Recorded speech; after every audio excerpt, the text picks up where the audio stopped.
Out from the marsh, from the foot of misty hills and bogs, buried God's hatred Grendel came, hoping to kill anyone he could trap on his trip to High Herod. He moved quickly through the cloudy night, up from his swampland, sliding silently toward the gold shining hall.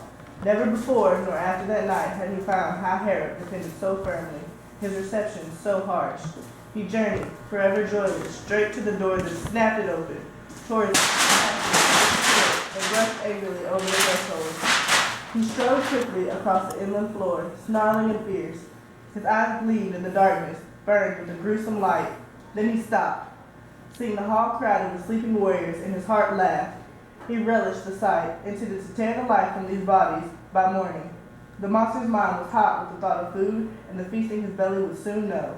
But fate, that night, intended Grendel to gnaw the broken bones of his last human supper. Human eyes were watching his evil steps, waiting to see his swift, hard claws. Grendel snatched at the first geese he came to, ripped him apart, cut his body to bits with his powerful jaws, sucked the blood from his veins and bolted him down, hands and feet. Death and Grendel's great teeth came together, snapping like shut. Then he stepped to another still body, clutched at Beowulf with his claws, grasped at a strong-hearted, wakeful sleeper, and was instantly seized himself. Claws bit back as Beowulf leaned up on one arm. That shepherd of evil, guardian of crime, knew at once that nowhere on earth had he met a man whose hands were harder. His mind was flooded with fear. Grendel's one thought was to run from Beowulf, flee back to his marsh and hide there. It was a different Herod than the hall he had emptied. But Higlac's followers remembered his final boast and standing erect, stopped the monster's flight, fastened those claws in his fists till they cracked, Grendel closer. The infamous killer fought for his freedom, wanting no flesh but retreat, desiring nothing but escape. His claws had been caught. He was trapped. That trip to High Herod was a miserable journey for the writhing monster. The high hall rang, its roof void swayed, and days shook with terror. Down the aisles the battle swept, angry and wild. Herod trembled, wonderfully built to withstand the blows the struggling great body beating at its beautiful walls. Shaped and fastened with iron, inside and out, artfully worked, the building stood firm. Its benches rattled, fell to the floor, gold-covered boards grated as Grendel and Beowulf battled across them. Hrothgar's wise men had fashioned Herod to stand forever. Only 5 they had planned could shatter what such skill had put together.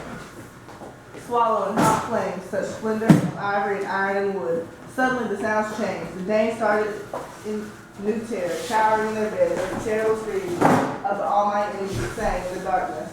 The horrible shrieks of pain and defeat, the terror torn out of Grendel's taut throat, held captive caught in the arms of him who of all men on earth was the strongest. That mighty protector of men meant to hold the monster till its life left out, knowing the thing was no use to anyone in Denmark. All of Beowulf's men jumped from their beds, ancestral swords raised and raised, determined to protect their person if they could. Their courage was great, but all wasted. They could hack at Grendel from every side, trying to open the path of the evil soul, but their points could not hurt him. The sharpest and hardest iron could not scratch his skin, for that sin-stained demon had bewitched all men's weapons, laid spells upon every mortal man.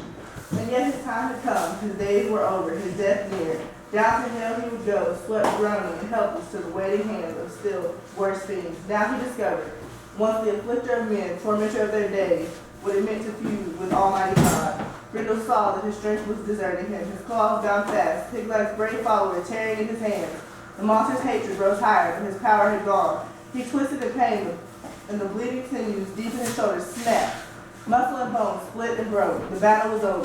Beowulf had been granted new glory. Grendel escaped, but wounded as he was, could flee to his den, his miserable hole at the bottom of the marsh, only to die, to wait for the end of all his days. And after that bloody combat, the Danes laughed with delight. He who had come to them from across the sea, bold and strong-minded, had driven affliction off. Purged Herod pleased. He was happy now. With that first fierce work, the Danes had been served. As he boasted, he served them. Beowulf, a prince of the Geats, had killed Grendel, ended the grief, the sorrow, the suffering, forced on Hrothgar's helpless people by a bloodthirsty fiend. No Dane doubted the victory, for the proof hanging high from the rafters where Beowulf had hung it was the monster's arm, claw, and shoulder and all.